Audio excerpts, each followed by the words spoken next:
आइए गुरु भैया गुरु बहना, हम आप लोग के बीच में जितवाहन देवता के कथा रखने जा रहे हैं।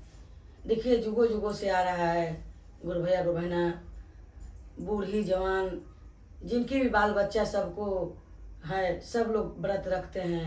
यही जो कुआर है पितरपक्ष चल रहा है, इसी में जितवाहन देवता का व्रत रखा जाता है। उसी विषय पर हम आपको कथा सुनाने जा रहे हैं। आप लोग गौर से सुनिएगा और जितना हो सकेगा शेयर कीजिएगा। एगो गांव में एगो बुढ़िया माई हलन, उनका 4 गो बेटा हल और 4 गो पुतोह हल। बेचारी बुढ़िया माई एकदम जुल जुल बूढ़ी हो गलन हल, फिर भी वो जितिया के व्रत रखा हलन, जितिया के व्रत छोड़ा न हलन। काहे कि बाल बच्चा जिसका हो जाता है दीदी गुरु भैया गुरु बहना, तो ज़रूर व्रत रखते हैं। ऐसे उस दिन व्रत में खाना नहीं खाते हैं, एगो लकड़ी भी नहीं मुंह में डालते हैं, सीख भी नहीं डालते हैं। ये ऐसा व्रत है, निराजल व्रत, 24 घंटा का व्रत होता है। इस व्रत में पानी भी नहीं पीते हैं। जो कहते हैं कहावत लोग कि कोई बात होता है तो कहते हैं कि शुक्र मनाओ कि तोहर मैया खरजितिया कैले हलो, यही से तू बच गेले। तो यही व्रत होता है दीदी, खरजितिया और जितिया का व्रत का महत्व आप लोग के बीच में हम रखने जा रहे हैं। बुढ़िया माई के 4 गो बेटा हल, चारों बेटा जो हल से ब्याहल हल, 4 गो बहू घर में आल हल। लेकिन जो बुढ़िया माई के जो पुतोह जो हल, उनका खाना पानी सेवा संस्कार ढंग से न कर हलन। लेकिन बुढ़िया माई जो हलन से अपना बेटा ला पुतोह ला सब दिन भगवान शिव से महादेव से विनती कर हलन कि हे महादेव, हमार बेटा पुतोह बेटी सबके बागे फुलवारी उगले रही है, बढ़िया ज्ञान दिह, बढ़िया बुद्धि दिह। लेकिन गुरु भैया गुरु बहना बहू जो हलन से उनका मन में बुढ़िया के लिए न दया था न कुछ था। रोज उनका सूखल रोटी नीमक खाए ला दे हलन, अपने सब प्रकार बना बना के खा हलन। यही कुआर के महीना जितिया के पर्व आयल, जितिया के पर्व आयल तो दीदी बुढ़िया दीदी व्रत रखलन। कहलन कि जाए द व्रत रखम तो कम से कम व्रतवा के दिन तो बढ़िया से खाना पीना देत, बढ़िया पकवान बनावत तो खाए ला देवत, तो पेट के हमर आत्मा के हमर जुड़ा जाए। तो यही पे एगो तनी एगो भाव लगल है, ओकरा बाद में कथा के ओर चलम। जो कहते हैं कि 4 गो के पोस देली दूधवा पियाई के, 4 गो के पोस देली दूधवा पियाई के, 1 गो के पेट नाही भरे उन कमाई के, 4 गो से पेट नाही भरे गुमाई के, 4 गो के पोस देली तेलवा लगाई के, 4 गो के पोस देली तेलवा लगाई के, 1 गो 4 गो के सेवा नहीं करे गुमाई के, 4 मिली सेवा नहीं करे गुमाई के, 4 गो के पोस देली दूधवा पियाई के, 4 गो के पोस देली दूधवा पियाई के, 4 गो से पेट नाही भरे गुमाई के, 4 गो से पेट नाही भरे गुमाई के। गुरु भैया गुरु बहना 4 गो के मतारी चाहे दुख करके मजूरी करके भीख मांग के चाहे जैसे भी करके पोस दे हथन। लेकिन 4 गो मिल के एगो माय के बाप के सेवा न होख है, माय बाप के पेट न भर है, उनका दर दर भटकने के लिए भेज देते हैं और घर से निकाल देते हैं। ऐसे दुनिया में बहुत से लोग हैं जो ऐसे करते हैं, तो ऐसा नहीं करना चाहिए। आइए अब कथा की ओर चलते हैं। बुढ़िया माई यही कुवार के महीना में जितिया व्रत के व्रत रख ली कि अपना बेटा के लिए, पोता के लिए, पुतोह के लिए, बेटी के लिए व्रत रख ली। और रखला के बाद में जब 24 घंटा बीतल व्रत, जब पारण के टाइम आयल गुरबैना, तब बहू जे हलन 56 भोग बनेलन आ बना के आ रखलन। आ अपने 56 भोग लेके पारण करला बैठ गेलन। आ बुढ़िया माई के वही रोज के रोटी आ नीमक सूखल रोटी दे देलन बुढ़िया माई के। जब बुढ़िया माई के आगू में सूखल रोटी आ नमक गेल, तो बुढ़िया माई के बाया जे हल से कलप गेल, आत्मा कुहुक गेल कि हे महादेव, हम इतना सब बाल बच्चा के पोस के पाल के सियान कैली और आज व्रत रख ले हे जितवाहन देवता, हमरा ऐसन खाना नीमक रोटी रोज के मिले थे, जैसे आज भी व्रत के दिन भी ये उम्मीद न हल हमरा बेटा पुतोह से कि हमरा नीमक रोटी आज मिलत। बड़ा लालसा लगल हल मन में कि बहू आज 56 भोग बनावत, हमरा 56 भोग देत खाएला। जब नमक रोटी तूर के बुढ़िया माई मुंह में डाली थथन, तो 56 भोग के देखी जितवाहन देवता के दया भेल। 56 भोग के स्वाद आवे लगल। नीमक रोटी जब तोड़ के खाए लगलन तो उनका 56 भोग के स्वाद आवी थे। आ जब बहू जे हलन रोटी 56 भोग ले ले तो उनका सूखल रोटी के स्वाद आवी थे। खाई थथन और मने मने कही थथन कि हम तो 56 भोग लेके नजर थाली में जो है से 56 भोग आवी थे, आ जब स्वाद कर मुँह में जाए थे से नमक रोटी के जाए थे। आ बुढ़िया माई के 56 भोग के स्वाद आवे थे, आ थाली में नमक रोटी है। ये जितवाहन देवता के दया हल, कृपा हल। उनका 56 भोग के पालन करेला गुरुजी उनका स्वाद बना देलन। फिर जब बहू जे हलन से थाली में छोड़ के खाना आया के बूढ़ी माई के देखत हथन, तब बूढ़ी माई तो उनकर सासू जे हलन चारों पुतोह के से खा रहलन मजे से, आ खूब खुश हथन, आ खूब आशीर्वाद दे हथन कि बेटा पुतोह हमर खूब खुशहाल रहे। चारों कोना के आंगना के कोना है, चारों कोना पर हमर बेटा पुतोह हंसी खुशी बसल रहे। आ लैकन हमर चारों अंगना में खेले, पोता पोती यही आशीर्वाद देत हथन, आ भोजन करत हथन। जब इतना बात बहू सुनलन है तो का कहलन कि जितना जे कपड़ा लत्ता नया रखले हलन सब चारों पुतोह ले आके सास के पहना ओढ़ा देलन। आ उनका 56 भोग ले आके फिर दोबारा से देलन। आ दे के आ सास के चरण में गिर गेलन। आ कहलन कि हे सासू माँ, जे हमरा से गलती भेल से माफ़ करिह, से आज से जितवाहन देवता के पूजा नियम धर्म से करम और सास ससुर के बढ़िया से भोजन कराएम, पूजा पाठ करम। आ सास दे हलन से चारों बहू के आशीर्वाद देलन कि हे जितवाहन देवता, हमर लाल गोपाल घर में टिटकारी गूंजते रहे हमेशा, यही हमरा विनती है। और अब हमरा धरती पर रहे के कोई ज़रूरत न है, हमरा अपना शरण में ले चल हे महादेव। जितवाहन देवता देखी अब भोलेनाथ उनका डोली भेज देलन है। आ देखी कैसे डोली भेजलन है, तो उनका श्रृंगार करेला पुतोह बेटा सब, कैसे सब लोग उनका आगे पीछे चारों बगल से इर्द गिर्द जैसन जुड़ गलन है। आ का कैसे कैसे आए भजन के माध्यम से आप लोग के बीच में रखने जा रहे हैं। चार कहार लेके डोली आज आई ले, चार कहार लेके डोली आज आई ले, 16 सिंगार लेके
श्रृंगार लेके उनकर बहू अलन सब श्रृंगार कर दिलन और पति जी उनकर हाथ पकड़ के रोइत हथन के धानी तू तो अकेले अपन स्वर्ग में जाई था आ हमरा नरक में छोड़ दी था, यहाँ माया के जाल में छोड़ दी था, हमरो के ले चलता तो बहुत बढ़िया रहल। अपने तो जाई था धनिया शिव शिव लोकवाजी, अपने तो जाई था धनिया शिव शिव लोकवाजी, हमरा के छोड़ी गईला माया के जंजाल जी, हमरा के छोड़ी गईला माया के जंजाल जी, हमरा के छोड़ी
शंकर भगवान की जय, जितवाहन देवता की जय।